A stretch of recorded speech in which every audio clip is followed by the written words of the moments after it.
देखिए, आप सब जानते हैं न्यायपालिका कैसे चलती है या न्यायपालिका की ताकत क्या है। डेमोक्रेसी के 3 पार्ट, लेजिस्लेचर है, आप चुन के भेजते हैं।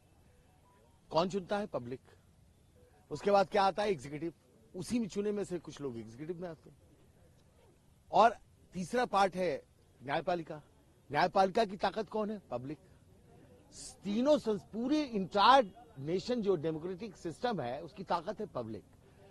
अगर पब्लिक का विश्वास न्यायपालिका से हटेगा तो क्या होगा ये खुद आप अंदाज लगा लीजिए। पूरा देश कोलैप्स करके नीचे चला जाएगा। एक सामान्य कर्मचारी के घर पे 15 लाख रुपया मिलता है तो उसको जेल भेजते हैं। एक जज के घर पे 15 करोड़ रुपया कैश मिल रहा है, उसको घर वापसी का इनाम दिया जा रहा है।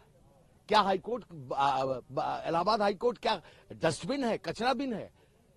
करप्शन के खिलाफ हाईकोर्ट बार बिल्कुल स्ट्रांग फुटिंग पे खड़ा है। हम उसका स्वागत यहां नहीं होने देंगे। उनका ज्वाइनिंग अगर होती है, we will sign the high court, lawyers will abstain from work. आगे देखिए, आज का ये जो अभी आपको फैसला है, जो हमने स्ट्रांग वर्ड में प्रोटेस्ट किया है, ये एग्जीक्यूटिव का डिसीजन है। We have got the power to protest. फैसला क्या होगा उसके लिए जनरल हाउस सोमवार को तय करेगी। बहुत बड़ी जनरल हाउस होने जा रही है जिसमें सारे लोग मिलकर ये तय करेंगे कि हमारी मांग क्या है। हम अंदाज आपको बता सकते हैं इस वक्त कि जनरल हाउस में क्या हमारी मांगे हो सकती है, लेकिन वो सहमति पर निर्भर करता है। जैसे इतना तो तय है कि जस्टिस यशवंत वर्मा को इलाहाबाद में नहीं भेजा जाए, ये हमारी मांग नंबर 1 है।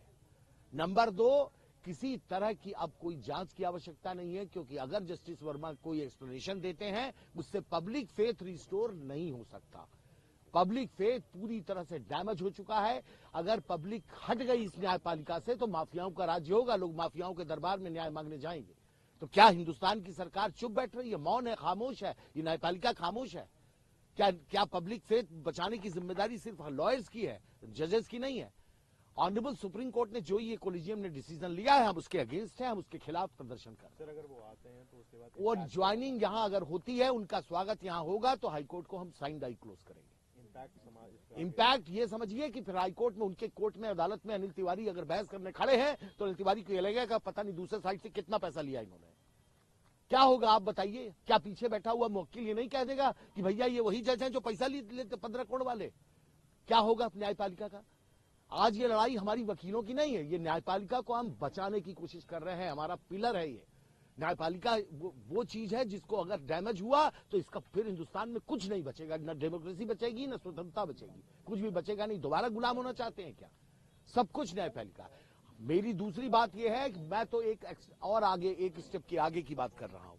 जस्टिस यशवंत वर्मा का न्यायपालिका में फर्दर बने रहना पूरे हिंदुस्तान के लिए बहुत बड़ा खतरा है, कलंक है। इसलिए उनको तत्काल प्रभाव से उनको रिजाइन कर देना चाहिए।